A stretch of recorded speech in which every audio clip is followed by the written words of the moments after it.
예, 시작할게요. 교재 안 보고 이제 모의 문제 먼저 풀게요. 지금 본 거. 모의 문제 한번 봅시다. 그 20문제 해봤는데 그 오지선대로 돼 있어요. 한번 해봅시다. 1번 행정학 접근법에 대한 설명으로 옳은 것은 볼게요. 첫 번째, 신제도주의 접근은 검증된 이론의 일반 법칙성을 중시한다. 이런 말 돼 있죠. 신제도주의는 사실상 일반 법칙을 추구하기가 아주 힘들어요. 그래서 실제 이게 보편성 추구가 쉽지 않습니다. 그래서 책 좀 찾아보실래요? 항상 교재로 보셔야 됩니다. 100페이지 보세요. 100페이지. 다른 건 안 찾았는데 이건 찾았어요. 100페이지 한번 보고 갑시다. 100페이지. 100피에 보시면 이제 신제도주의가 나올 거예요. 표가 나오죠. 됐죠? 100페이지 표.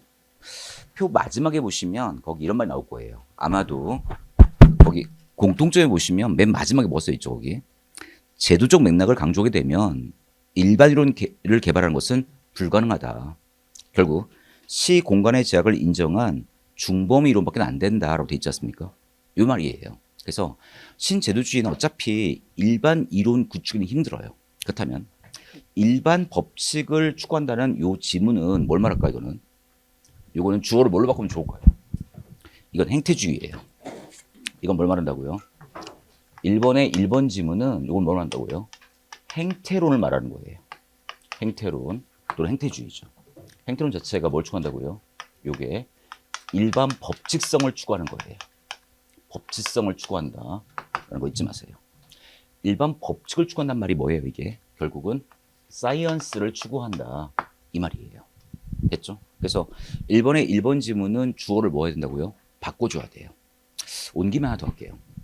우리 배운 것 중에 이게 일반 법칙화를 추구하는 게 하나 또 있었어요. 뭐였었죠? 이게 뭐였죠? 바로 비교 뭐였다고요?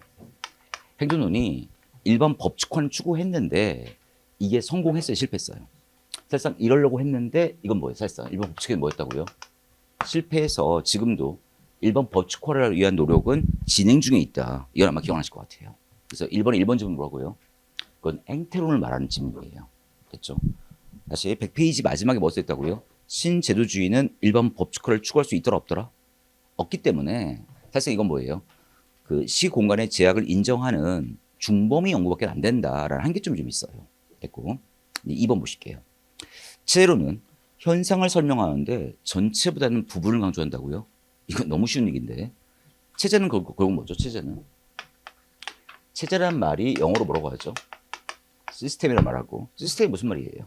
결국 전체를 말하는 거죠. 따라서 부분보다 뭐라고 말했어야 돼요? 전체라고 말했어야 돼요. 물론 이 체제 전체란 말은 뭐죠? 그냥 전체가 아니라 뭐죠? 결국은 부분으로 구성된 전체를 말하겠지만 하나 더 할게요. 이 부분들은 서로 뭐 되고 있죠? 상호 작용이 되고 있는 전체를 말할 거예요. 됐죠? 뭐 이런 질문일 거예요. 확인되겠고요. 2번 틀렸고요. 역사신 제도주의는 국가나 조직의 경계를 넘어서 제도가 서로 닮아가는 것을 강조한다. 좀 이상한데요. 우리 배웠던 것 같은데 우리 예전에 기억나십니까?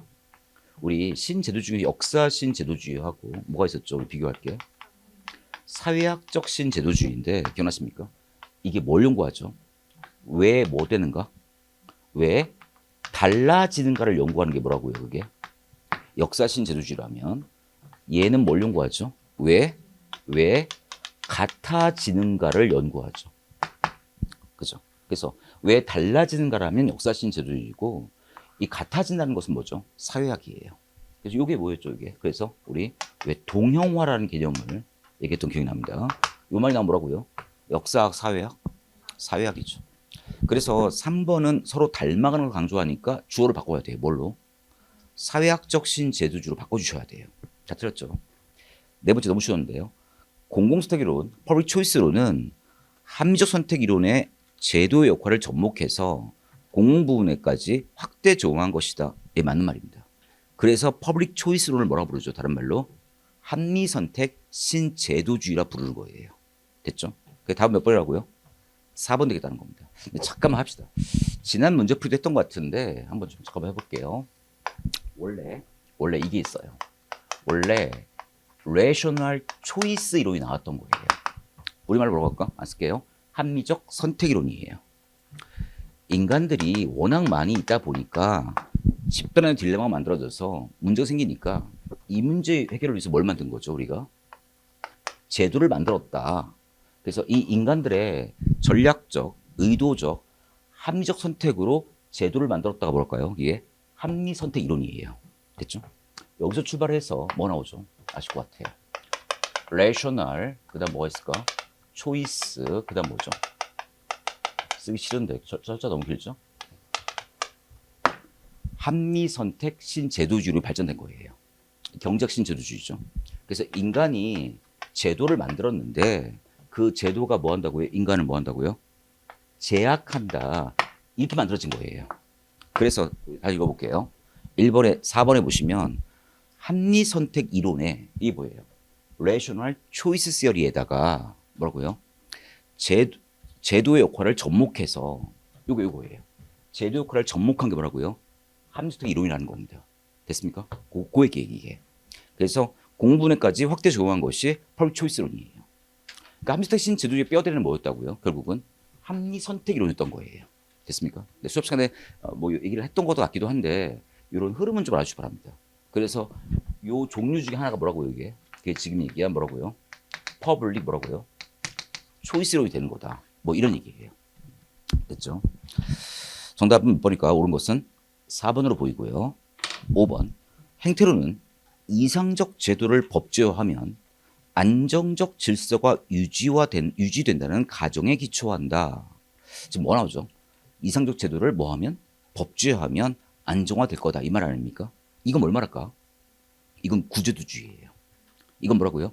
행태주의도 아니거니와 신제도주의도 아니고 이건 뭐라고요? 구제도주의예요. 구제도에서는 제도를 뭘로 보죠? 법률이나 행정기관이나 관청으로 보는 거죠. 이런 법률이 있으면 결국 법이라는 것은 항상 뭐라고요? 법적 안정성을 만들어준단 말입니다. 그래서 질서를 유지하게 만들 거란 말입니다. 됐죠? 그래서 5번은 틀렸어요? 맞았어요? 틀렸죠. 주어를 뭘로 바꿔야 돼요? 구제도로 바꿔줘야 되겠죠. 뒤에도 문제가 나오니까 한번 봅시다. 구제도는 기본 특징이 신제도와 비교할 때 가장 많이 나는 문제가 뭐죠? 구제도는 뭐라고요? 정태적, 동태적. 정태적이라면 신제도는 뭐라고요? 동태적이다. 요 얘기는 좀 한번 기억해 주시기 바라고요. 오늘 정답 몇 번이라고요? 오늘 정답은 1번은 4번 되겠다. 뭐 이 말입니다. 됐고. 이제 두 번째 볼게요. 신공관리니까 우리 영어로 뭐라고 할까? MPM이란 말하죠. 그 옆에 뭐 써 있죠? 시장성 테스트? 이걸 영어로 뭐라고 하던가요? 시장성 테스트를. 시장성 테스트가 뭐예요? 이게 바로 MKT죠. 마케팅 테스트죠. 다른 말로 뭐라고 하죠? 시장성 무슨 제도? 예, 잘하시나요? 검증 제도가 말하죠. 됐습니까? 한번 해볼게요. 요거 어떻게 절차가 있던가 해볼게요.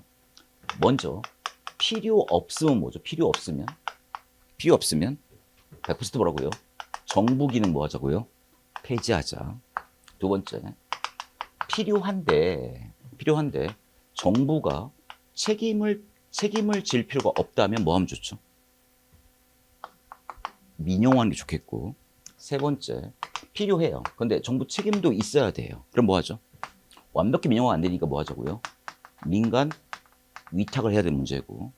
네 번째, 만약에 민간 위탁도 불가하다면 뭐 하자고요? 그때는 정부가 하긴 하지만 뭐 하자고요? 민간의 기법을 뭐 해보자?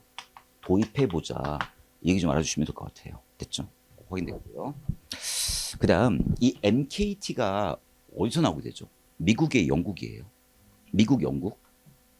영국인데 영국의 언제죠? 대처입니까? 메이저입니까? 메이저 총리 때입니다. 잘 하시고 계시고요. 뭐 하나 더 물어볼게요. 메이저 총리 때 어떤 행정개혁에서 나왔죠, 이게? 책 좀 찾아보실까요? 어떤 행정개혁에서 나왔다 나올 텐데요. 책 한번 찾아보실게요. 나도 함께 찾아볼게요. 어떤 게 나오냐면 한번 봅시다.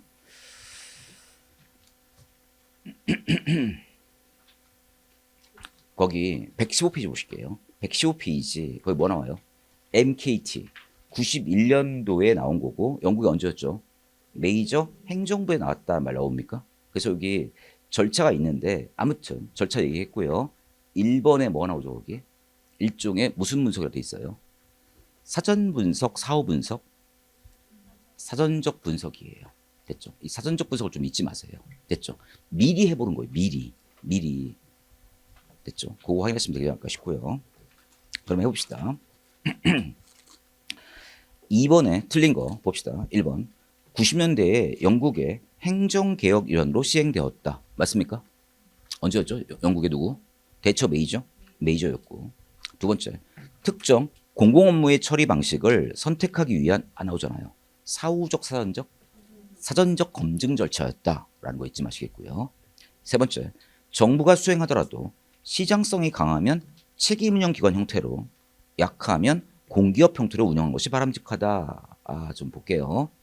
일단 그럼 이 얘기가 좀 이상한데 시장성이 강하면 책임운영 기관 형태로 약하면 공기업 형태인데 여러분 공기업과 책임운영 기관 중에서 시장성이 더 강한 놈이 누구라고요?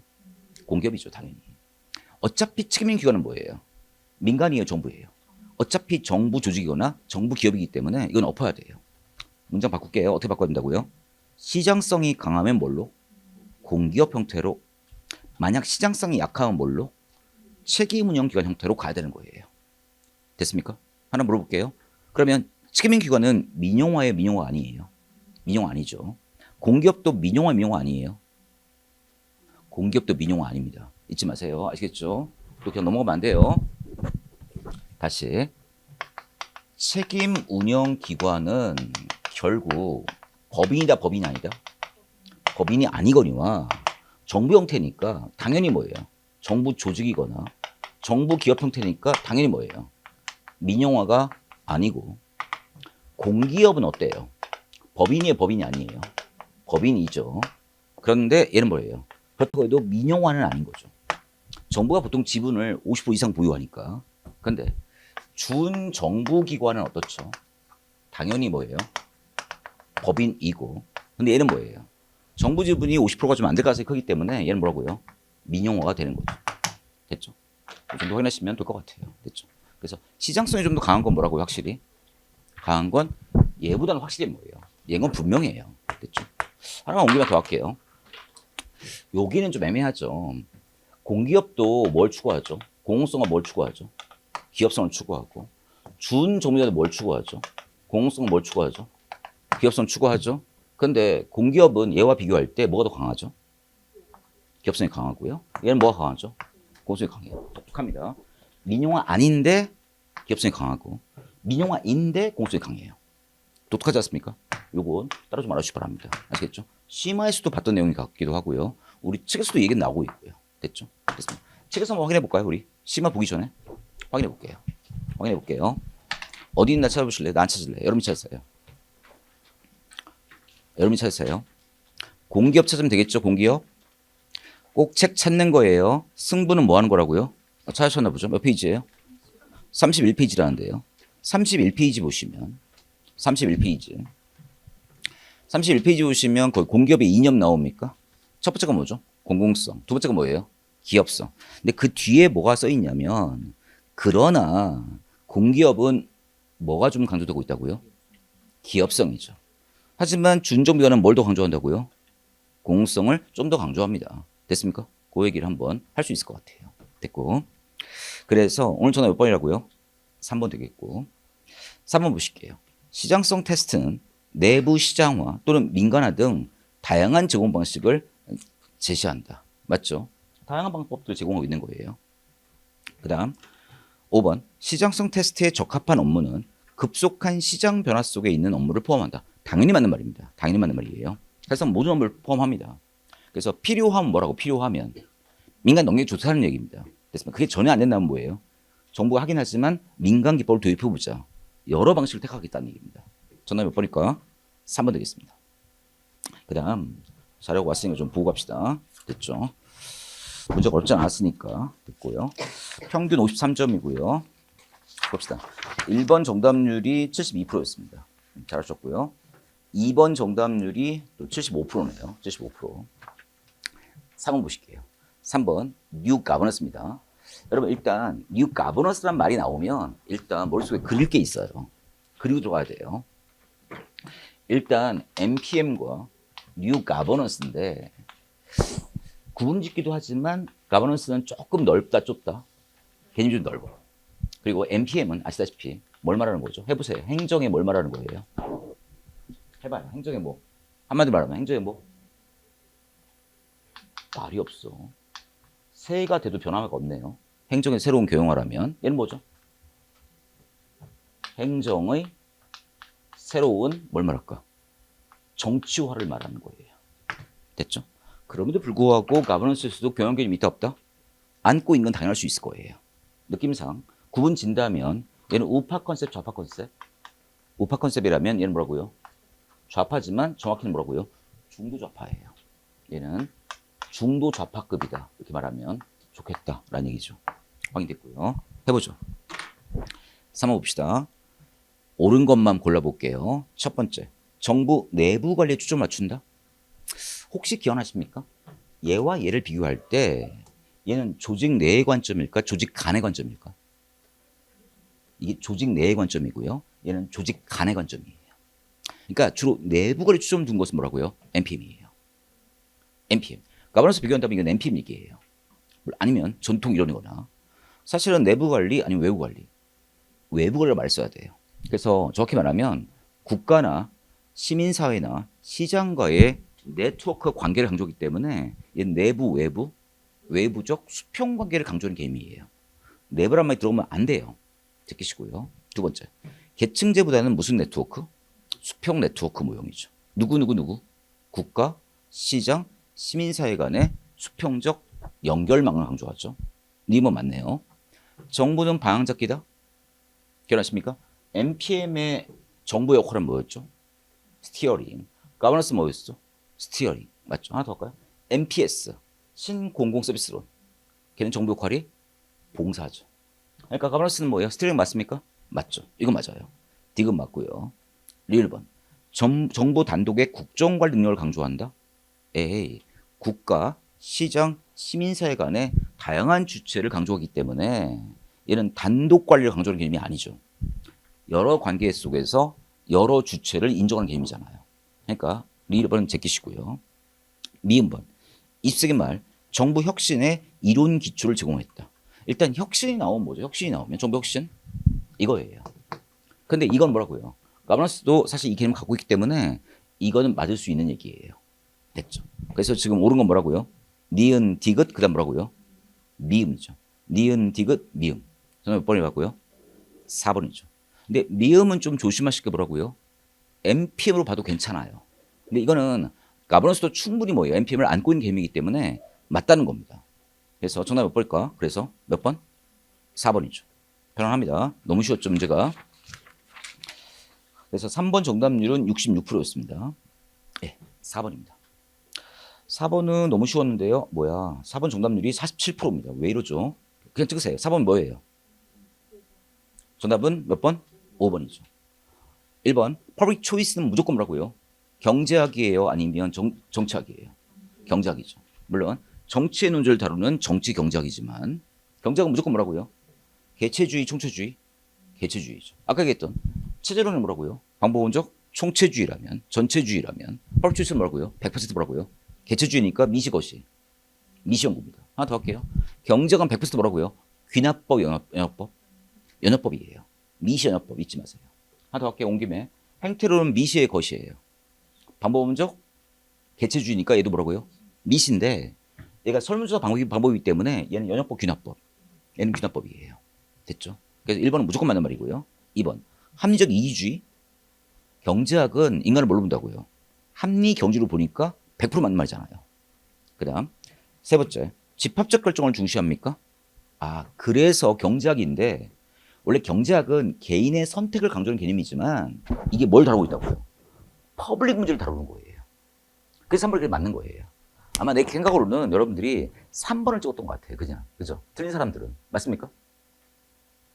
끝까지 안 읽고 있잖아요. 네 번째, 무슨 장치? 제도장치 나옵니까? 제도장치가 뭘까? 시장경제제도죠. 이 시장경제제도가 뭘까 이게? 이게 바로 아까 얘기했던 합리선택 신제도가 되는 거예요. 그 다음 마지막, 단일적 장치를 강조한단 말 나옵니까? 아헤이, 단일장치예요? 중복장치예요? 중복장치를 강조하지 않습니까?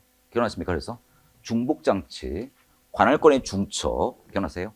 다조직적인 배열. 기억나십니까? 책 쳐보세요. 내가 아예 메모까지 했었을 거예요, 아마도요. Public Choice 보실게요. Public Choice. 책에서 확인하셔야 돼요. 책에서 Public Choice 몇 페이지인지 같이 보고 갈까요? 우리 보시면 우리 92에도 나오고 92 밑에 오스트롬의 이야기 93에도 나와요. 93페이지의 맨 위쪽 보세요. 맨 위쪽. 93페이지 맨 위쪽. 첫 줄에 뭐 나오죠? 행정구조를 단일 중심으로 가자고요. 다중심으로 가자고요. 다중심 가자는 얘기가 나오지 않습니까? 그 말이 무슨 말이에요? 여러 기관을 두자 말자. 두자. 다시 말하면 관할권을 중첩하자. 다른 말로 중복장치를 만들자. 이런 뜻이거든요. 답은 100% 뭐라고요? 5번이에요. 3번 찍은 분들은 좀 아쉬워요, 사실은요. 그냥 3번에 걸린 것 같은데 끝까지 봤어야 돼요, 사실은요. 다시 3번. 뭐라고요? 원래 미시로서 개인 선택을 다루는 연구는 맞는데 이게 퍼블릭을 다루는 문제이기 때문에 집합적 결정에 대한 내용을 다루는 거예요. 됐습니다. 물론 집합적 결정이죠. 공공에 대한 집합 결정이겠죠. 됐죠? 그래서 답은 몇 번일까? 답은 5번이 되는 겁니다. 5번 되겠다라는 얘기입니다. 그래서 아마 4번 찍은 분들이 맞아요. 3번을 많이 찍었어요. 지금 보니까. 3번을 많이 찍은 것 같아요. 몇 프로? 47% 나오네요. 아쉽고요. 그 다음 5번 봅시다. 5번은 그냥 줍는 문제입니다. 그냥 찍어야 돼요. 5번. 다음에서 설명하고 있는 서비스 전달 방식이 뭐냐. 뭐 이런 얘기인데. 봅시다. 다음 뭐죠? 민간 부분에 대해서 일정 구역 내에서 서비스를 제공할 수 있는 영어권을 부여하는 방식 돼 있습니까? 일정 구역 내에서 영어권을 부여했다는 얘기는 뭐죠? 바로 독점권을 준 거잖아요. 이게 뭐죠? 면허, 허가 또는 뭐라고 하죠? 프랜차이징이라고 말하잖아요. 면허, 허가, 프랜차이징. 그러니까 몇 번일까 정답은? 당연히 몇 번일까? 4번이죠. 온 김에 할까요? 정부가 서비스 추진과 요금 체계를 통제합니까? 그래서 기억나시잖아요. 수업 시간에. 프랜차이저가 프랜차이지에 대한 모든 가격부터 서비스라는 걸 모두 뭐 한다고요? 통제하죠. 그러니까 정부가 서비스를 알고 있다, 모르고 있다? 알면 프랜차이징이고 모를 때 뭐 써요? 모를 때? 잘 몰라요. 그때는 보조금을 쓰지 않습니까? 이건 100% 뭐라고요? 허가, 면허, 프랜차이징을 알 수 있을 것 같아요. 다음 몇 번일까? 4번입니다. 그래서 5번 정답률이 아쉬워요. 36%예요. 진짜 이러시면 안 됩니다. 뭐 잘못됐어? 3번을 찍었네. 3번을. 아웃소싱? 아웃소싱 아니에요. 아웃소싱 뭐죠? 이거는 외주화입니다. 여러분 아웃소싱이 나오면 머릿속에 이제 뭐가 그려지냐면 난 이게 그려져요. 네트워크 구조. 핵심은 인소싱 하고요. 나머지는 뭐 한다고요? 아웃소싱 한다. 외주화 이런 말이 나왔어야 될 거예요. 다음 몇 번일까? 답은 4번이죠. 여러분이 틀렸으니까 책 찾아갈게요. 틀렸으니까 안 쓰려고 했는데 프랜차이징 가보세요. 프랜차이징 40 몇 페이지요? 몇 페이지라고 했어요? 48페이지요. 48페이지. 생각으로 푸는 거 아니에요. 책으로 푸는 거예요. 아시겠죠? 48페이지 프랜차이징 나옵니까? 그 프랜차이징 볼 때 뭐였다고요? 서비스의 기준과 어떤 질을 모두 규제하는 게 뭐라고요? 프랜차이징이고. 근데 이걸 잘 모르면 뭘 한다고요? 모르면. 돈을 해결하니까 그건 뭐라고요? 보조금이죠. 우리 보조금을 영어로 뭐라고 하죠? 보조금을? granting이라고 말하죠. granting. 보조금은 영어로 granting.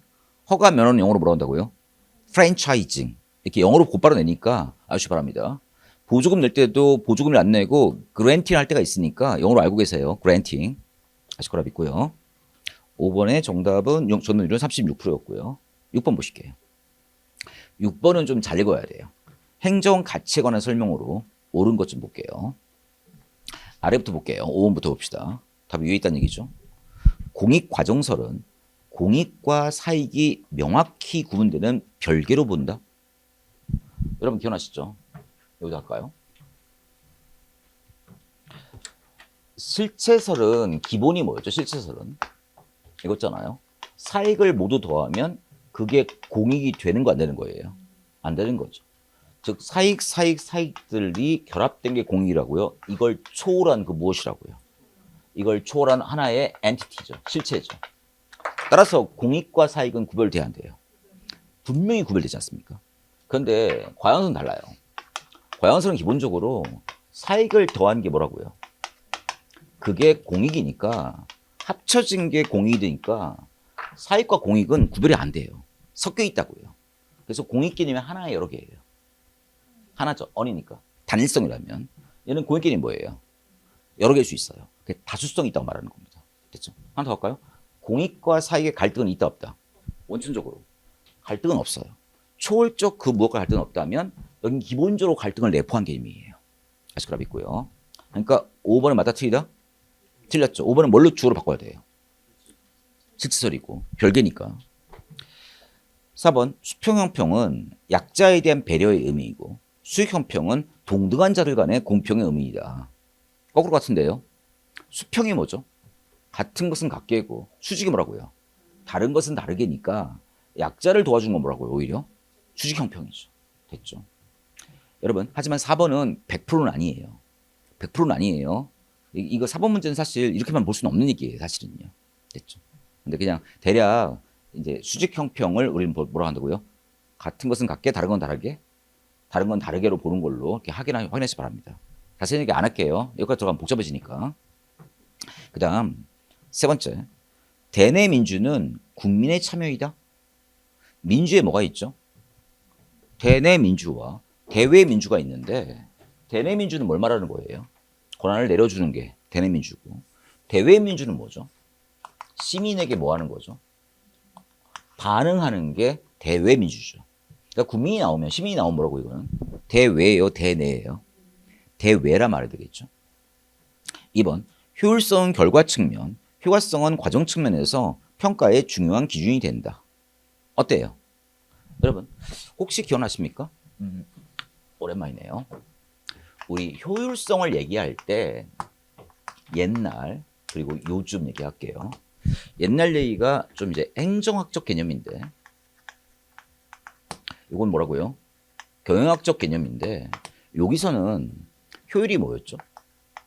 효과 더하기 뭐였죠? 능률. 그래서 뭐라고 했다고요? 효율이라고 말하는 건데 요즘은 대놓고 말하죠. 효율 이퀄 뭐라고요? 곧바로 뭘로 본다고요? 능률로 보죠. 딱 느낌 보니까 요걸로 낸 문제 같아요. 지금 보니까. 그럼 물어볼게요. 효율 이퀄 능률이니까 능률은 뭐예요? 수단 개념이에요? 목표 개념이에요? 수단 개념 목표 개념 100%라고요? 수단 개념이고 그 뒤에 뭐가 나오죠? 효과성은 뭐였죠? 목표의 달성도니까 수단 개념 목표 개념 당연히 이건 뭐라고요? 목표 개념이에요. 해볼게요. 그러니까 효율성은 즉 능률성은 결과 측면이에요? 과정 측면이에요? 과정 또는 수단 측면이고 효과성이 뭐라고요? 결과 측면이에요. 왜? 효과성 뭐라고요? 목표의 달성도니까. 뭔 말인지 아시겠죠? 그래서 거꾸로 해야 돼요. 효율 또는 능률이 뭐예요? 과정 또는 수단 측면이고 효과가 뭐라고요? 목표 또는 뭐라고요? 결과 측면이라고 엎어 써야 돼요. 됐죠? 그 다음 정답은 1번입니다. 입법국가에 비해서 현대행정의 합법성은 상황에 따라 신축성을 부여하는 법의 적합성을 강조한다. 맞는 말이에요. 정답 몇 번일까? 1번. 잘 보셔야 돼요. 여러분들. 일단 법이 튀어나오면 뭐라고요? 신축의 안정이에요. 안정이에요. 그럼 일견 보시면 대충 읽으면 뭐예요? 합법성은 신축을 부여한다. 이 말 맞는 말 틀린 말? 틀린 말이에요 사실은요. 그래서 이걸 쭉 끝까지 읽지 못하고 단어 몇 개만 끊어버리면 뭐예요? 이건 틀린 말이에요 사실은. 그런데 잘 보세요. 뭐에 비해서? 입법국가에 비해서 현대행정의 합법성은 신축성을 부여하는 합법성이라는 얘기예요. 이게 뭔 뜻인지 알아듣겠어요? 입법국가의 합법성은 뭐였을까? 신축일까? 100% 안정일까? 100% 안정인데 지금 뭐라고요? 신축성을 좀 부여하는 합법성이라는 겁니다. 됐습니까? 그래서 기억나실 것 같아요. 오랜만이네요. 봅시다. 여러분 입법국가는 철저히 뭐예요? 법을 강조하죠. 그러니까 이때가 뭐예요? 절대 군주국가에서 인치해서 뭘로? 법치로 온 거 아닙니까? 됐습니까? 그래서 이때는 철저히 뭐라고요? 기속행위, 재량행위. 기속행위의 시대가 되기 시작합니다. 기속행위의 시대가 되기 시작하고요. 그 다음 행정국가 오면서 뭐 법치가 끝난 건 아니에요. 있어요 지금도. 인치하는 건 아니잖아요. 이건 뭐라고요? 재량행위를 강조하고 있다는 겁니다. 됐습니까? 물론 더 와서 요즘은 이건 책에도 안 나오는 얘기지만 진짜 최근 나오라고 합시다. 이제는 완벽한 재량이에요. 기속과 함께하는 재량이에요. 요즘은 그래서 이런 말 많이 써. 행정법에서 좀 간혹 얘기할 거예요. 무슨 재량? 기속 재량이라는 말 쓰긴 써요, 요즘은. 됐습니까? 그렇긴 한데 지금 이 얘기하는 거예요. 똑같이 법이 있지만 안정 위주라면 얘는 신축을 추구하는 안정이라는 거예요. 따라서 1번 맞는 말, 틀린 말? 맞는 말입니다. 됐죠? 그래서 6번은 뭐라고요? 정답은 1번이고 58%였습니다. 7번. 공무원의 직무상 이해충돌에 관한 설명으로 옳지 않은 것. 여러분, 우리 대한민국은 이해충돌에 대한 규정을 어느 법에 두고 있죠? 공직자윤리법에 두었고 또 구체적으로 뭘 두었죠? 최근에는 이해충돌 방지법을 또 새로 만들어냈잖아요. 그래서 이해충돌을 막으려고 하고 있지 않습니까?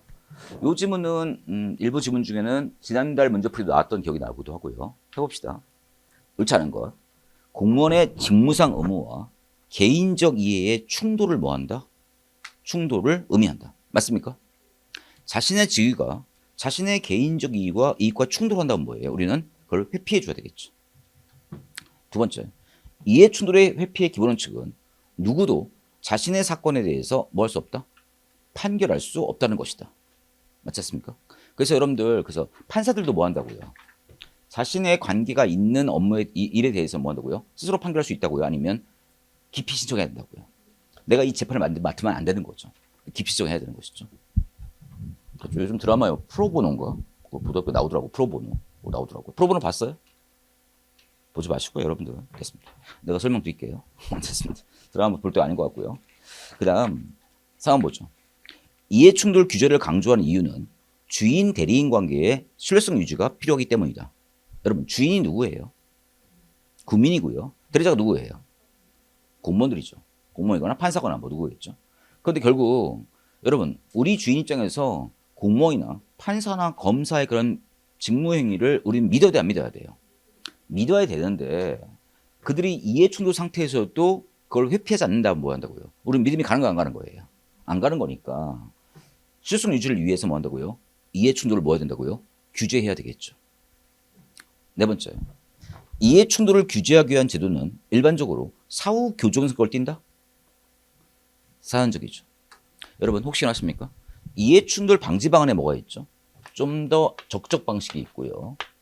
또 뭐가 있을까? 소극적 방식이 있습니까? 적적 방식은 누구의 입장이죠? 주인의 입장, 대리인의 입장? 주인의 입장이고요. 주인 누구라고요? 시민, 국민이고요. 소극적 방식은 누구의 입장이죠? 대리인의 입장이죠. 무슨 방식이에요? 공무원 방식이죠.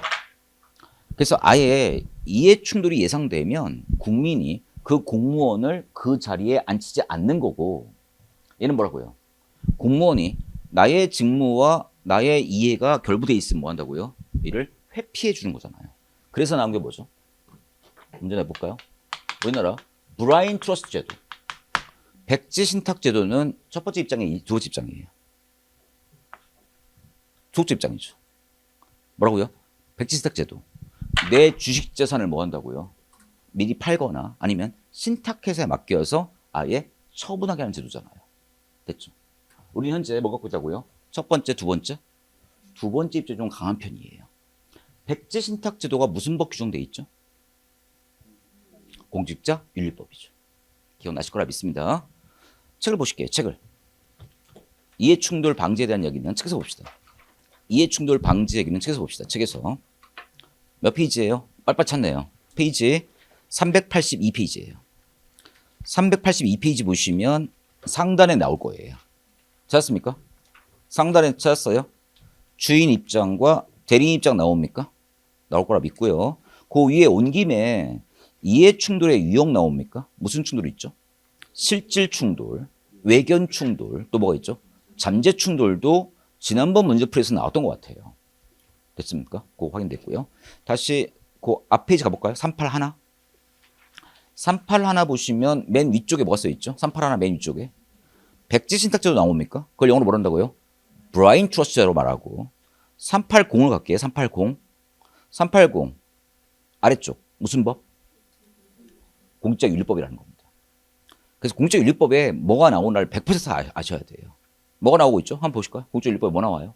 첫 번째, 이해충돌 방지, 그 다음 재산 등록 공개, 그리고 다음 페이지 백지 신탁, 그 다음 선물 신고, 그 다음 퇴직 공직자 취업 제한제도. 하나만 더 할게요. 업무 취급 제한제도 나옵니까? 그래서 여기까지 한번 봅시다.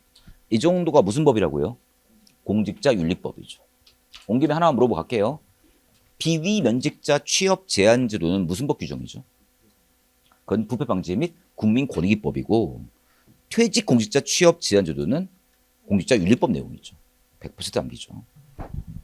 됐고, 그다음 네 번, 정답 그러니까 몇 번이라고 해서 정답은 4번이죠. 사후적인 교정이에요. 사전적이에요. 사전적으로 못하게 하는 거예요. 다섯 번째, 고위직 공무원의 인사청문회는 이해 충돌의 가능성을 사전에 점검하는 의미가 있다. 맞죠? 오늘 사전 많이 나오네, 그죠? 인사청문회도 사전적인 검증이고요.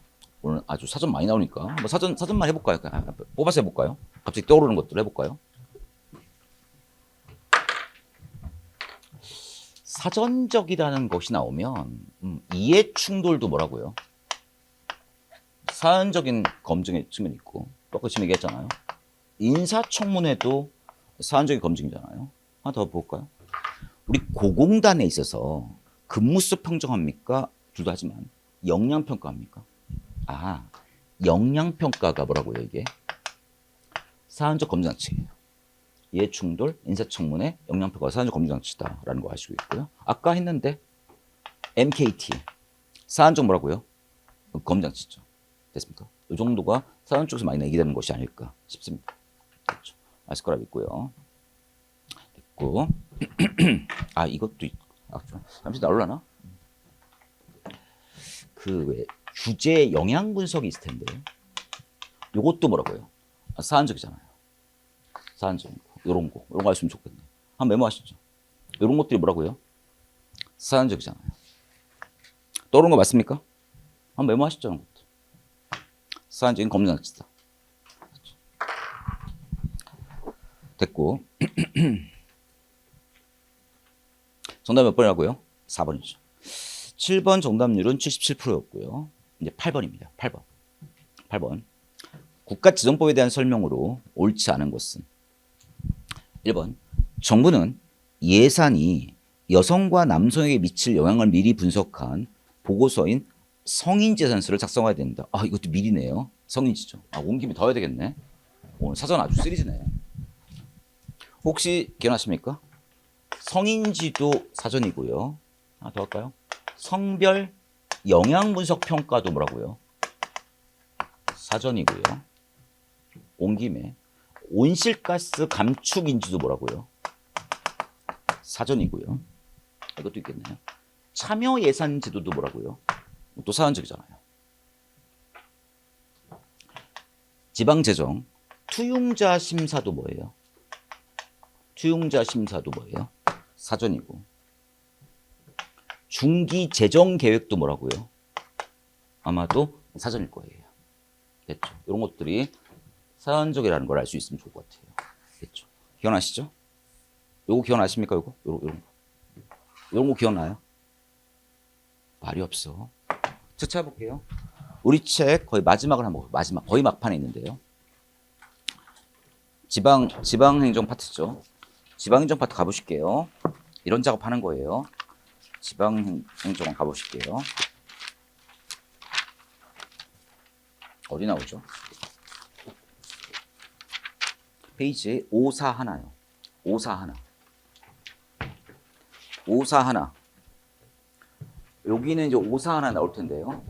541페이지에 사전인지 사운지 나옵니까? 찾았습니까? 온 김에 하나 더 있는데 이런 것도 있고요. 프로그램 예산제도. 이것도 사전일 것 같아요. 됐죠? 의미 있습니다. 이런 것들. 시험에 툭툭 튀어나옵니다. 이런 거. 관심 있게 볼만한 내용 아닐까 싶고요. 계속 보시죠. 8번에 1번 맞아 틀려요. 미리 성인재산서를 작성해야 됩니까? 맞고. 하나 물어볼까요? 성인재산서는 누가 작성하는 거죠? 중앙행정기관장이 작성하는 거예요. 중앙관서의 장이 작성하는 거예요. 누가 아니라고요? 여가부가 아니에요. 물론 바뀌었죠. 이제 여성가족부예요. 성평등가족부예요. 이제 성평등가족부 바뀌었지만 바뀐 내용은 또 프린트를 내가 만들어 드릴게 또 내가. 됐죠. 아무튼 성인재산서 누가 작성한다고요? 중앙관세의 장이 작성하는 거예요.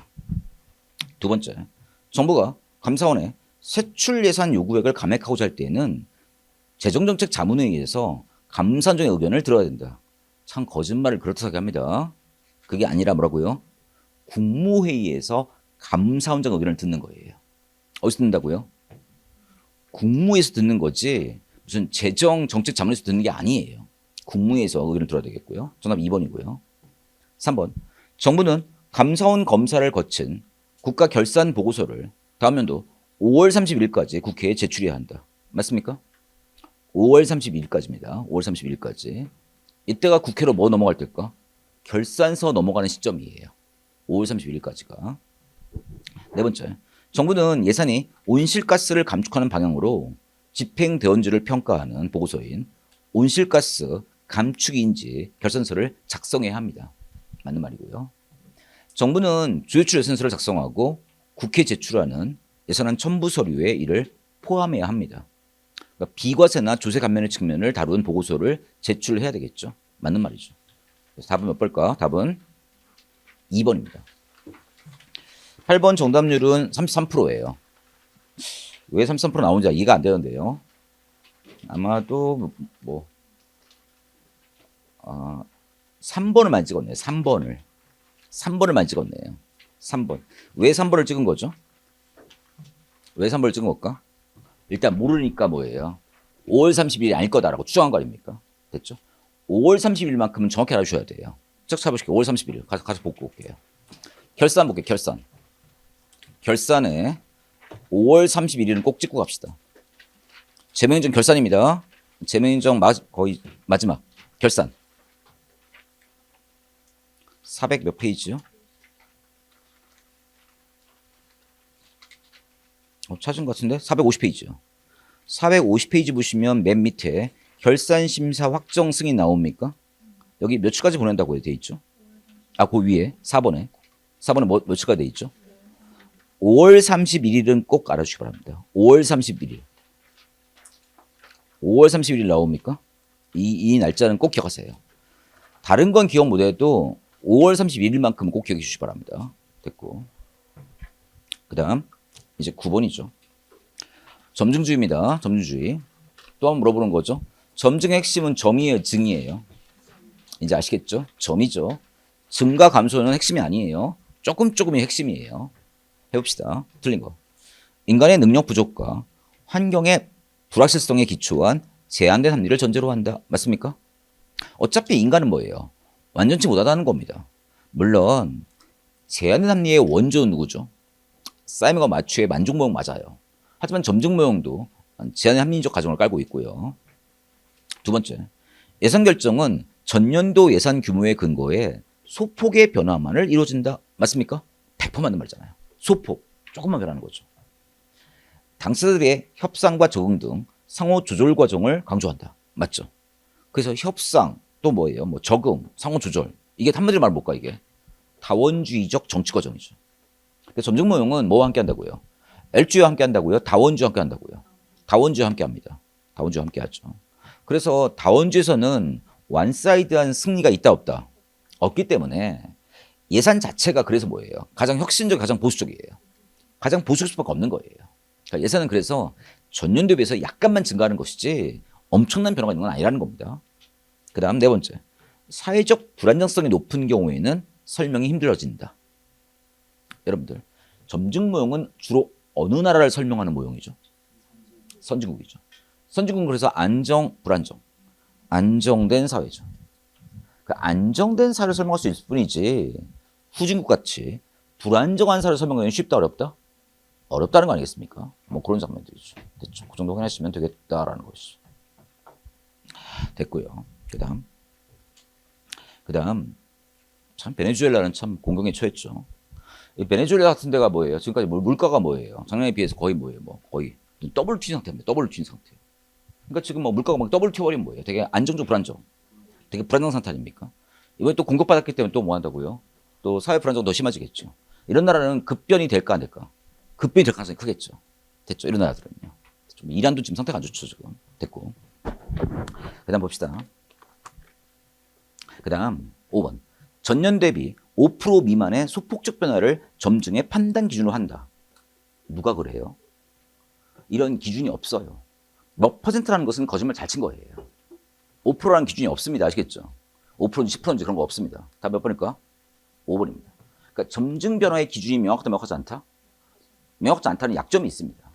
다 몇 번? 5번이죠. 9번 정답률은 25%입니다. 또 아쉽네요.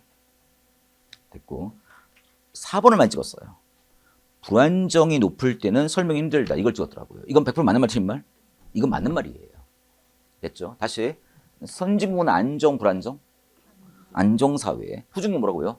불안정사회. 안정사를 설명해 좋은 게 뭐라고요? 그게 점증모형입니다. 됐습니까? 다원주의 사회가 점증적이에요? 합리적이에요? 점증적입니다. 됐죠? 그 정도 확인합시다. 근데 여러분 자꾸 머릿속에 뭐가 있냐면 다이내믹이란 말이 여러분 느낌 좋아요, 안 좋아요? 하도 우리나라 뭐 하도 이런 말 많이 써가지고 뭐 다이내믹 코리아 뭐 이런 거 많이 하잖아요. 그죠? 다이내믹 코리아. 역동적인 코리아. 어때요? 좋은 느낌, 나쁜 느낌? 좋은 느낌이잖아요. 나는 안 그래요. 나는 뭐예요? 아, 후진국이구나. 다이내믹하다는 뭐예요? 후진적이라는 뜻이에요. 뭐 변화가 많다는 뜻이에요. 됐죠? 근데 재밌긴 하죠, 이런 사회가. 그러니까 다이내믹의 반대말이 뭐예요? 다이내믹 반대말이 뭐예요? 스태틱이죠. 재미없어요. 재미없는데 뭐라고요? 이게 안정적 사회는 맞고 이게 뭐라고요? 선진국이에요. 됐죠? 느낌 잡으세요. 아시겠죠? 이럴 땐 뭐라고요? 합리로. 이럴 땐 뭘로? 점증으로. 이렇게 하세요. 10번 옳은 거. 정부는 국회에서 추경 예산이 확정되기 전에 이를 미리 배정하거나 집행할 수 있다고요? 추경도 똑같아요, 사실. 어차피 심의를 받아야 돼, 안 받아야 돼요? 어차피 심의를 받아야 되는 것이지 미리 배정할 수 있는 건 아니에요. 이거 우리 풀었던 것 같아요, 지난달에도. 제끼시고요. 우리나라는 예산 법률주의입니까? 예산 무슨 주의죠? 예산주의입니다. 다른 말로 의결주의입니다. 미국은 뭘로 만들어요? 법률로 만들고. 우린 뭘로 만들죠? 예산으로, 즉 의결로 만든 나라이기 때문에 이건 틀린 말이에요. 세 번째. 국회는 기금운용 계획안에 주요 항목 지출 금액을 증액하고자 하는 때에는 미리 정부의 동의를 얻어야 된다. 맞습니까? 맞는 말이잖아요. 됐죠? 정부의 동의가 없으면 국회는 뭐밖에 안 돼요? 우리는 삭감밖에 안 되는 거죠. 증액이나 새 비목을 만들 때는 반드시 뭐예요? 국회의 동의를 받아야 되는 것이죠. 됐죠? 우리 같은 나라가 어느 나라였죠? 영국이에요? 일본이에요? 미국이에요?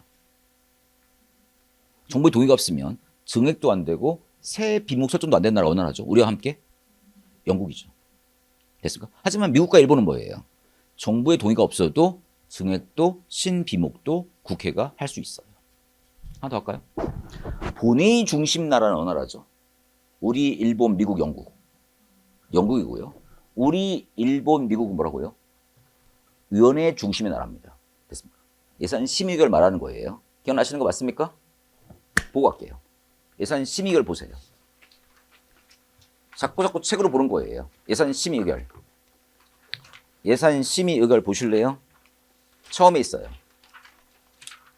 찾으셨네요. 페이지 439요. 439페이지. 439페이지 나옵니까, 거기? 찾았어요?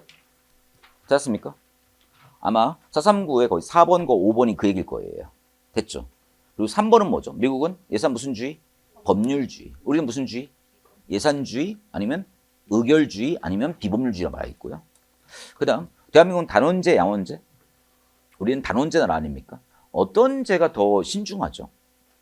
양원제가 훨씬 신중하고요. 우리는 좀 약간 단순한 편이고요. 하나 더 아까 맨 위에 보실까요? 여러분 예산 심의가 좀 편한 게 뭐죠? 대통령제입니까? 아니면 의원 내각제입니까? 의원 내각제가 편하죠. 행정부 입법 같은 편이니까. 하지만 대통령제는 좀 뭐예요? 엄격한 편이죠. 그래서 우리나라가 옛날에 대통령제이지만 엄격하지 않았었는데 요즘 많이 뭐가 되고 있죠? 엄격해지고 있죠. 조건이 있어요. 엄격해지려면 뭐가 필요해요? 여대 야소입니까? 여소 야대입니까? 여소 야대일 때죠. 여소 야대. 작년 FY 2020년 예산 심의결할 때는 어때요? 좀 편했을까 안 편했을까? 많이 편했죠. 지금 전국은 어때요? 민주당 정권이니까 뭐예요? 행정부도 민주당, 입법도 뭐라고요? 민주당이니까 좀 굉장히 싸움이 많았을까? 싸움이 많지 않았을까? 싸움 없이 민주당 뜻대로 국회를 통과하게 됩니다. 됐죠. 아실 거라 믿습니다. 됐고. 그러니까 이재명 대통령한테는 지금 상태가 뭐예요? 상당히 좋은 상태가 나쁜 상태예요. 너무너무 좋은 상태잖아요, 지금. 행정부 입법을 다 장악했으니까요. 됐죠. 그러자면 되죠. 됐고. 그리고 이제 뭐예요? 지금 분위기 좀 그렇잖아요. 올해 6월에 이제 뭐 있죠? 지방선거죠. 근데 지금 뭐 여론조사 한 거 보니까 지방선거에서도 뭐예요? 민주당이 좀 이긴다는 얘기가 많더라고요. 그럼 지방 정치까지도 장악해버리면 뭐 한다고요? 사실상 당분간은 뭐예요? 이재명을 견제할 시스템은 있다 없다? 없는 것이 되는 거잖아요. 됐죠. 그럼 보이죠. 됐고. 나는 그렇게 견제 시스템 없는 걸 난 좋아하는 사람, 싫어하는 사람? 난 좀 싫어하는 사람 중에 하나예요. 난 이렇게 싸움이 있고 견제 시스템 있는 걸 좋아하는 사람 중에 하나입니다. 됐죠. 근데 한국 사람들은 뭐예요? 견제 시스템 있는 걸 좋아해요, 싫어해요? 한국 사람들은? 싫어해요. 뭐 완전히 뭐 이런 거 좋아하잖아, 한국 사람들은. 한국 사람들은 막 권력 다 줘가지고 얘는 다 해먹게 하는 거야. 하나의 왕으로 만들고 싶어 하잖아요. 나 이런 걸 좋아한다, 싫어한다? 싫어합니다. 그래서 나라도 내가 이재명을 비판했지 않을까 싶습니다. 네, 난 미약하니까 비판 안 될 것 같기도 하고 그러네요. 됐죠. 그 다음 봅시다. 됐고. 그 다음 정답 몇 번? 3번만 오라 보이고요. 4번. 예산이 불성립되면 우리 대한민국은 뭘 쓰죠? 준이에요? 가예요? 아니면 잠정이에요? 대한민국은 준예산을 쓰고 있지 않습니까? 물어볼까요? 준예산 제도는 무슨 법에 근거하고 있죠? 준예산 제도는 무슨 법에 근거하고 있죠? 헌법이죠. 헌법이 나옵니다. 준예산이. 또 준예산 사유 한정까지도 뭐예요? 헌법에 다 명시하고 있습니다. 헌법을 자꾸 민주공화국에다만 있다고 생각하지 마세요. 아시겠죠? 준예산은 헌법에 나온 얘기입니다. 답은 몇 번? 3번입니다. 5번 볼까요? 공포가 필요하다? 여러분, 법률과 예산에 대해서는 공포가 필요하다. 법률은 공포가 필요하지만 예산은 뭐예요? 공포가 필요 없습니다. 아실 거라 믿습니다. 이거 내가 재명전 시작할 때 진짜 강조했던 건데요. 재명전 맨 앞 페이지 가볼래요? 재명전 맨 앞 페이지. 재명전 맨 앞 페이지. 401페이지라는데요. 401페이지 내가 막 별표 엄청 해놓지 않았어요? 그렇지 않습니까? 요거 100% 암기하셔야 됩니다. 아시겠죠? 이런 거 나오면 그냥 다 맞춰도 안 맞춰도 돼요. 그냥 다 맞춰야 되는 거 나오면. 이거 틀리면 안 됩니다. 답은 3번이고요. 10번 정답률은 52%입니다. 9번은 25%였네요. 9번이 왜 25% 나왔을까? 여러분들 이 숫자에 되게 민감하네요. 됐죠? 5%로 하니까 뭐예요? 대단히 뭐예요? 객관적으로 보이잖아요. 그러니까 맞을 거라 생각한 거 아닙니까? 너무 숫자에 집중하지 마세요. 아까도 5월 30일에 틀렸는데 이번에 또 5%에 틀리네요. 됐죠? 숫자에 되게 민감하시네. 됐고. 정답 3번이죠. 됐고. 내 친구 중에 이렇게 우기는 걸 잘하는 친구가 있어요. 우기는 걸 잘하는 친구가 있는데 좀 거짓말 잘 치는 친구가 있어요. 근데 걔가 말투가 그래요. 막 논쟁할 때 막 싸울 때 있잖아요. 싸울 때 이렇게 많이. 재작년 막 이래요. 재작년 네가 나한테 이랬다는 거예요. 2024년도 10월 27일 날 아침 10시에 네가 나한테 이렇게 말했대. 이렇게 말하면 뭐 나 당하지 않을까? 내가 이걸 어떻게 기억해 이거를. 그러니까 뭐예요? 왠지 맞을 것 같아 안 맞을 것 같아요. 되게 맞을 것 같아. 이런 애들이 거짓말 많은 애들이에요. 이렇게 공격하기 시작한 애들이 뭐예요? 거짓말 많이 치는 애들이에요. 팁 드릴게요. 팁. 아시겠죠? 이건 사실이 아닐 가능성이 커요. 됐습니까? 됐습니다. 그래서 그 뒤로부터 내가 뭐예요? 그 층 만날 때마다 내가 녹음을 했어. 내가 녹음을. 그때부터 녹취를 했어. 내가 그 층 만날 때마다 무조건 녹취했었어요. 그래서 뭐예요? 막 이렇게 말하면 뭐예요? 내가 너 만날 때마다 녹음했는데 따져보자. 이날 만나. 내가 억울해서 그랬단 말이에요. 됐죠? 이렇게 너무 날짜에 민감하지 마세요. 아시겠죠? 됐죠? 속임수예요. 됐죠? 그 다음 7번입니다. 국가공법상 공무원이 준수해야 할 행동규범을 모두 고른 것은 좋아요. 그럼 우리 인사행정 가서 국가공무법을 딱 펼쳐놓고 시작합시다. 인사행정 가서 국가공무법을 펼쳐놓고 시작하는 거예요. 여러분 절대 생각을 푸는 거 아니잖아요. 그죠? 국가공무법을 가는 거죠. 국가공무법 어디 나오죠? 아마 거의 13대 의무 나오는 파트가 있을 거예요. 국가공무법 제 13대 의무. 거의 찾은 것 같은데. 왜 헤매세요? 몇 페이지? 몇 페이지예요? 380이라는데요. 380이라는데. 380이라는데요. 찾았습니까? 공무법입니다. 됐죠? 범시 합시다. 그러면 좀 볼게요. 기업번 모두 고른 것. 공무원은 재직 중은 물론 퇴직 후에도 직무상 알게 된 비밀을 엄수해야 된다. 이게 그 유명한 뭐라고요? 비밀 엄수의 의무예요. 국가공법에 나옵니까? 나옵니까? 나옵니다. 이 지문 그대로 알고 계세요. 두 번째, 공무원은 직무상 관계가 있든 없든 소속 상관에게 증여하거나 소속 공무원으로부터 증여를 받아서는 아니 된다란 말 나옵니까? 됐습니까? 잊지 마세요. 이것도 국가공법에 나온 얘기예요. 됐죠? 이 지문 정확히 좀 알아주시기 바라고요. 그 다음, 공무원이 외국 정부로부터 영예나 증여를 받을 경우에는 뭘 받아야 돼요? 대통령 허가를 받는다는 점은 내가 아예 거기다 써놨어요. 명시해놨어, 내가 거기다가. 대통령 허가고요. 그 다음, 공무원은 공무 외에 영리 목적으로 하는 업무에 종사하지 못하며 기관장의 허가 없이는 다른 직무를 겸할 수 없다. 맞습니다. 됐죠? 기관장 허가를 얻을 때는 가능할 수 있지만 그게 아니라면 절대 뭐예요? 가능하다 불가하다? 불가합니다. 모두 맞네요. 기역, 니은, 디귿, 리을 모두 맞으니까 다음 몇 번일까? 4번이죠. 7번에 72%입니다. 12번. 채용시험의 효용성 판단 기준 나옵니까? 물어볼게요. 시험의 효용성 판단 기준 5가지인데 타당성, 신뢰성, 객관, 난이도, 그 다음 실용도죠. 이 중에 고르는 문제 같아요. 해볼게요. 옳게 짝져진 것은 기억은 시험 성적이 실적 기준과 얼마나 부합하는가? 시험 성적 하나고 실적 기준 하나죠. 기준이 2개 있으면 뭐라고요? 기준 타항도예요. 이건 기업번은 기준 타항도일 거예요. 됐고, 반면 니은은 측정 도구가 측정 대선을 일관성 있게 일관성이 튀어나오면 뭐라고 하는 신뢰도예요. 그 다음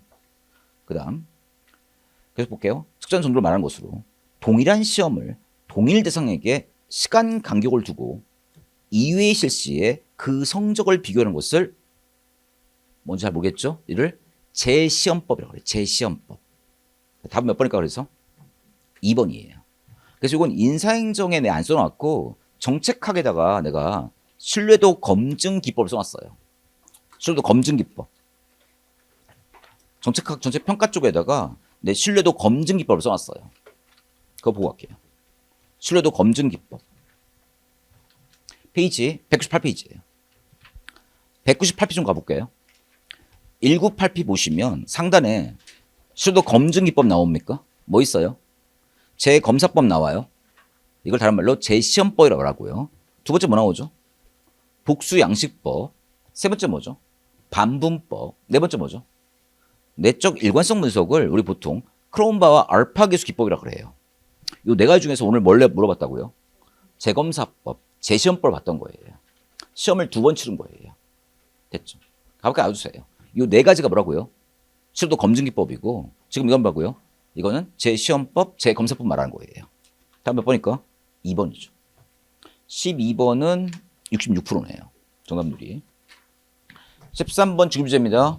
물어볼게요. 주기부재는 사람 중심 공직 구조 분류예요. 직무 중심이에요. 직무 중심 공직 분류 방법이죠. 해보죠. 조직에 있는 직위를 직무의 종류와 수준에 따라서 분류해 나가는 방식이다. 깔끔, 또 합리적이죠. 동일 업무에 대한 동일 보수를 지급하는 이걸 뭐라고 하죠, 영어로? equal pay for equal work란 말하고요. 이렇게 하면 보수가 형평성이 높아지게 되고 보수가 뭐예요? 합리적으로 변하게 되죠. 그 다음 분석 단계는 종류별로 구분해. 기억나세요? 분석이 뭐였죠? 이거였잖아요. 직무의 종류와 내용별로 구분하는 거고 종분류, 횡분류 이게 종적 분류, 수직 분류예요. 이거에 따라서 뭐 나오죠? 직류, 직렬, 직군이 나오죠. 그리고 이게 횡분류죠. 이게 지금 평가하고 여기서 뭐가 나오죠? 등급과 뭐가 나오죠? 직급이 나오잖아요. 해볼게요. 분석에서 직렬, 직군이 나오고 평가에서 뭐 한다고요? 직급과 등급이 나오는 거죠. 마지막. 누가 더 탄력성이고 신축성이 높을까요? 계급제죠. 주급제는 탄력성이 떨어져요. 됐죠? 답은 몇 번일까? 5번이죠. 13번 100% 나왔겠죠? 에이씨, 50%인데요. 왜 이런 일이 벌어지죠? 줍는 문제인데. 14번 보실게요. 다음 훈련 방법이 뭐냐? 사전에 과제나 사회자를 정해주지 않고 10명 내외의 교육훈련 참가자들이 자유로운 토론을 통해 어떤 문제 해결 방안이나 상대방에 대한 이해를 얻도록 하는 방법이란 말 나옵니까? 사실 앞쪽 문장만 가지고는 장담 못했는데 뒤쪽에 뭐 나오죠? 해결 방안과 뭐 나오죠? 이해를 얻도록 느낌이 오기 시작했고요. 마지막 대인관계에 대한 이해 및 관계 개선 뭡니까? OD입니다. 이건 뭐예요? 감성훈련이에요. 감성훈련은 뭐 보는 거예요? 대인관계 개선을 하기 위한 방법으로서 협력적 인간을 만든 거잖아요. 정답 몇 번일까 이거는? 100% 1번이에요. 14번의 정답률 61%입니다. 맞겠죠? 안 찾아가도 되겠죠, 이런 것들은? 15번 보실게요. 데프트의 구조 유형입니다. 이것 좀 해볼까요? 데프트 구조는 크게 이렇게 했던 기억 나는데 순서 기능, 사, 매, 수, 내, 유였죠.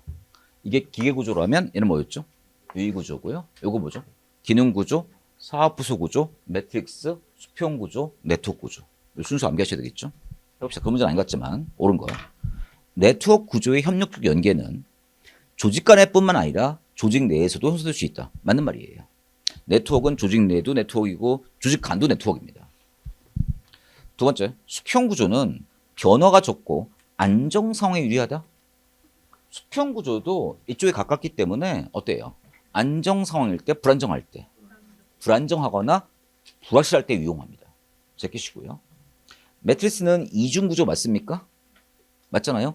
수직 구조, 즉 기능 구조와 수평 구조, 즉 사업 구조를 물리적으로 화학적 결합한 구조이기 때문에 이중 구조 맞아요. 그런데 뒤가 이상해. 자원 낭비를 초래한다고요? 자원을 적절히 활용할 수가 있어요. 이중 구조라 자원 활용이 좋아져요. 뒤쪽 연결이 안 좋고요. 사업 구조는 사업별 기능 부서에 중복이 없어서 효율적이다. 에이, 했잖아요. 요 안에다가 소나타 팀 안에다가 뭐 한다고요? A 기능, B 기능, C 기능, D 기능을 결합해 놨고요. 또 그랜저 팀에다 뭐 했다고요? A 기능, B 기능, C 기능, D 기능을 해놨기 때문에 기능 중복이 생겨 안 생겨요? 기능 중복이 생깁니다. 그래서 기능 부서의 중복이 생겨서 비효율적이에요. 됐습니까? 하나 더 할까요? 작아요, 커요? 작으니까 규모의 비경제 때문에 효율성이 떨어져요. 됐죠? 제끼시고요. 마지막 기능 구조는 권한이 분산되고 규칙과 절차가 유연하다? 개소리예요. 주어를 바꿔야 돼. 뭘로 바꿔야 될까? 유의 구조예요. 기계 구조는 100%, 기능 구조는 100% 뭐라고요? 규정 절차 쪽이고요. 또 직권 쪽이에요. 옳은 건 뭐라고요? 답은 1번이죠. 16번. 공직 봉사 동기 나옵니까? 이 공직 봉사 동기는 영어로 뭐라고 하죠? Public Service Motivation. 뭐 해설지에 깔아놨지만 해설지가 중요한 게 아니라 우리 책 좀 보실게요. PSM 어디 나오죠? PSM.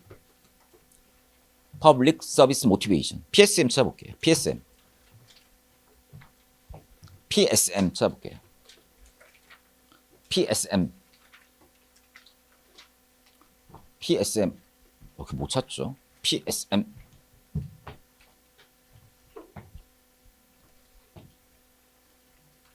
어디 나올 것 같아요?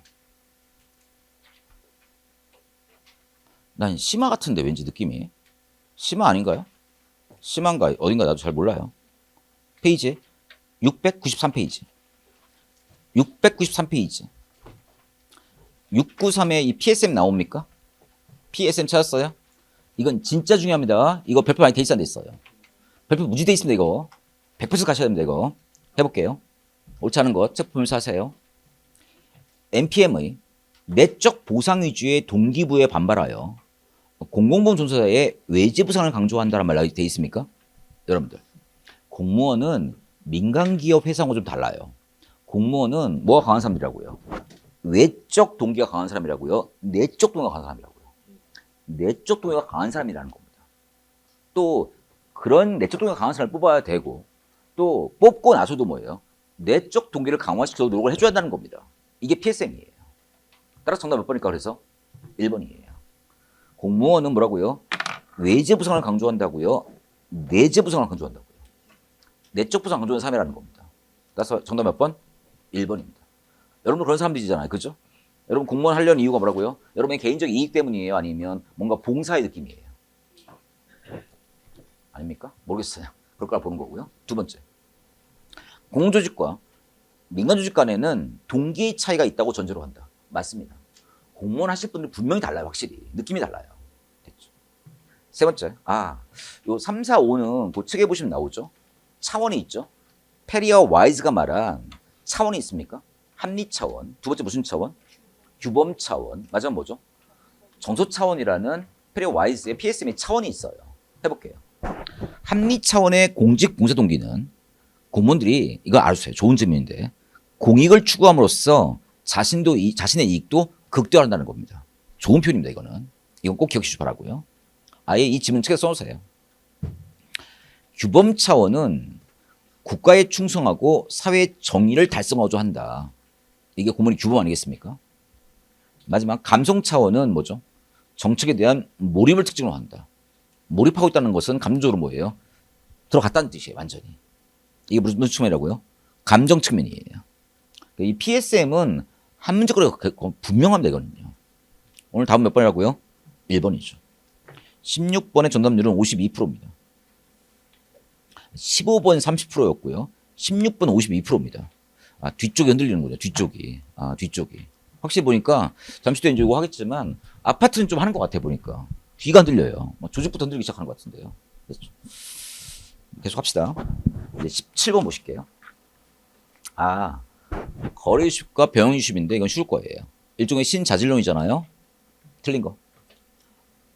거래유십은 구성원의 보상을 통한 교환 관계에 형성된다. 맞습니까?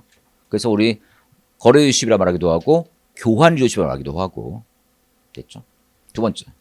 거래유십은 예외 관리를 추구한다. 맞습니까? 100% 맞습니다.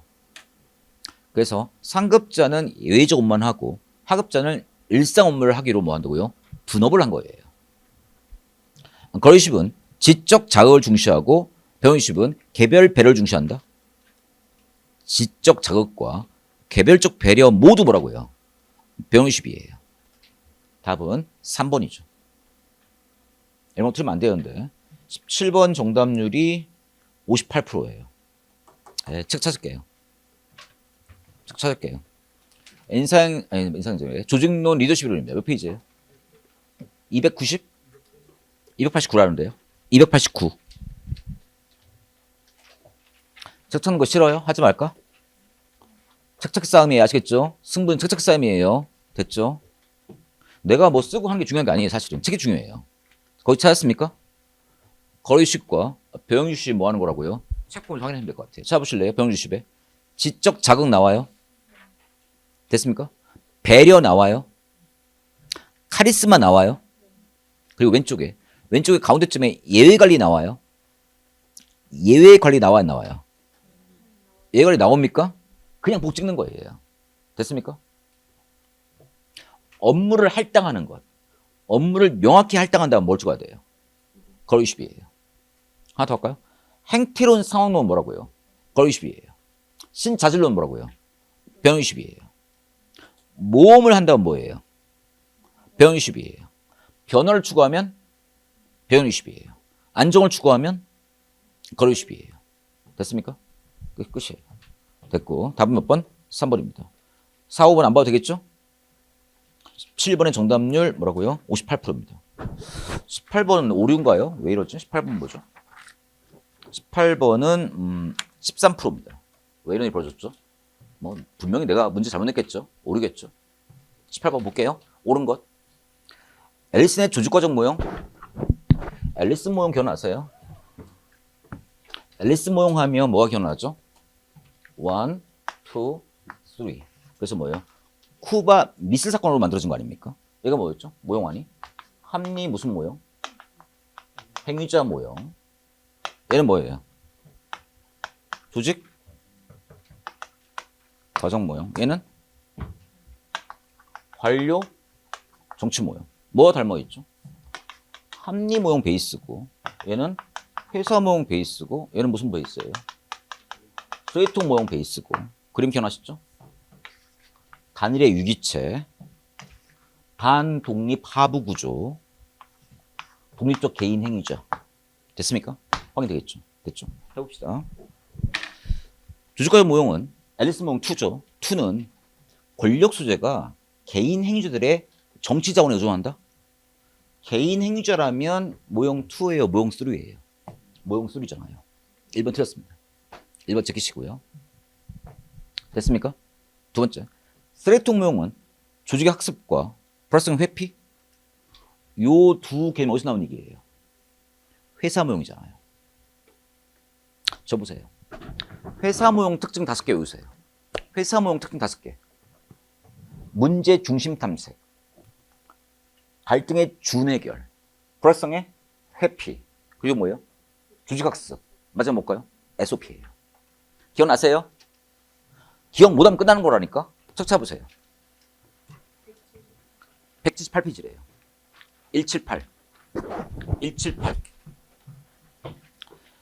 178에 회사 모형 나옵니까? 회사 모형 목차 몇 개 나와요? 5개, 내 말이 맞습니까? 첫 번째 뭐라고요? 178. 첫 번째 뭐라고요? 문제 중심 탐색. 두 번째, 갈등의 준해결. 세 번째, 불확실성의 회피. 네 번째, 조직학습. 이 학습은 뭐죠? 일종의 도구학습이죠. 시행착오 학습이고요. 마지막 뭐였죠? SOP입니다. 하나 물어볼까요? SOP는 뭐죠? 장기적으로 학습된 행동 규칙인데 한 번 만들어준 뒤부터는 뭐예요? 단기 환류 과정 역할을 하지 않습니까? 이거 누가 얘기했다고요? 회사 모형 누가 얘기했다고요? 회사 모형 얘기한 사람 누구예요? 회사 모형 주장자. 사이어트 앤 마취죠. 그러니까 베이스가 뭐라고요? 만족 모형 베이스에 있다는 얘기입니다. 그것만 떠올랐으면 이건 맞춰요. 이거 그냥 알 수 있잖아요. 2번 지문은 뭐라고요? 회사 모형이에요. 점증 모형은 대안의 선택과 가치 판단은 분리하기 어려운 것으로 본다란 말 나옵니까? 아, 문장 좋잖아요. 아름다운데요. 대안이 뭘까? 대안이 수단이겠죠. 수단. 수단 쓰시고요. 가치가 뭘까? 목표죠. 아, 기억나십니까? 여러분, 합리 모형은 기본적으로 목표와 수단을 구분합니까? 안 합니까? 구분합니다. 얘는 뭐예요? 주어진 것이잖아요. 얘와 얘를 철저히 분리합니다. 목표와 가치고요. 수단이 사실이거든요. 하지만 점증모형 기억나실 거예요. 목표와 수단이 서로 주고받는 상호적 관계에 있고요. 구분이 돼야 안 돼요. 구분이 안 돼요. 패키지화 돼 있어요. 묶음화 돼 있어요. 얘가 뭐라고요? 가치고 얘가 뭐라고요? 사실이죠. 이게 섞여 있단 말입니다. 필요하다면 목표도 바꿀 수 있을까 없을까? 목표도 당연히 변화할 수 있잖아요.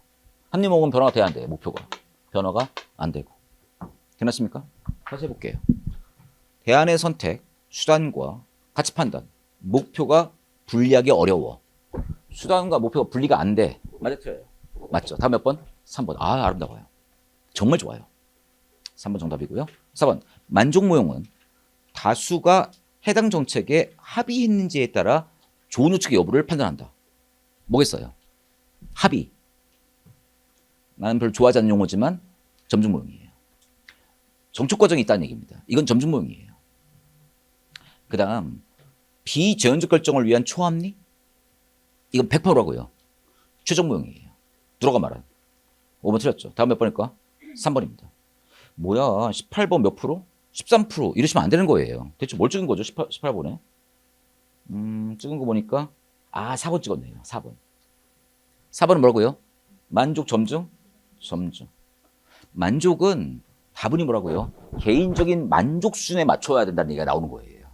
합의, 타협, 협상 나면 뭐라고 이거는? 이건 정치 문제예요. 이건 점증입니다. 근데 3번 집이 정말 좋아요. 19번 옳지 않은 건 다원주의는 분야별 이익을 독점적으로 대표하는 제한된 수의 이익수단과 국가의 협력을 강조한다? 이건 조합주의예요. 국가의 협력을 강조한다면 조합주의고 뭐라고요? 분야별 이익을 독점적으로 대표한다? 집단도 하나다 여러 개다? 하나다라는 얘기 아닙니까? 이건 조합주의예요. 다원주의는 여러 개의 집단을 함께합니다. 1번 정답이고요. 이슈 네트워크는 정책 공동체에 비해서 많은 관계자가 있고요. 그 관계는 느슨한 관계다. 됐죠? 무소결정은 다원주의 비판이었고, 네 번째, 처리생각은 폐쇄 경계를 강조하고 배타성이 매우 강하죠. 그럼 물어볼게요. 철의 상박을 구성하는 참여자가 3명이죠. 누구죠? 관료, 국회 소위원회, 마지막 20단이죠. 그 3자 연합정치 아닙니까? 영어로 Iron Triangle Politics. 마지막 정책 공동체는 다양한 내외부 전문가 집단의 참여를 강조하기 때문에 하위종 모형과는 차이가 있다. 좀 참여자가 좀 더 많죠. 하위종보다는. 전문가들이니까. 뭐야? 답은 몇 번? 1번밖에 없네요. 됐죠? 19번 정답률이 50%였고요. 20번. 이건 뭐 안 해도 되겠죠? 순서 볼까요? 첫 번째 뭐죠? 사회 문제. 그 다음 이슈. 이슈가 뭐예요? 쟁점. 그 다음 뭐죠? 공중의제. 그 다음 뭐죠? 제도의제니까 순서가 몇 번일까? 2번이죠. 정답률 75%입니다. 그래서 1등 하신 분이 지금 95점 나오셨고요. 나머지 2등 하신 분부터 85점이에요. 되게 쉬운 문제였는데 이러시면 안 됩니다. 됐죠? 아무튼 이렇게만 작업을 해봤고요. 그렇습니다. 그래서 이제 이거 끝난 다음에 하나하나 자기 책에서 뭐 확인해야 돼, 안 해야 돼요? 확인하고 다시 난다면 맞춰야 돼, 안 맞춰야 돼, 이제는? 정확히 맞춰줘야 된단 말이죠. 됐죠? 그렇게 합시다. 잠시 쉬었다가 이제 우리 이거 보면서 한번 우리 교재 한번 나가봅시다.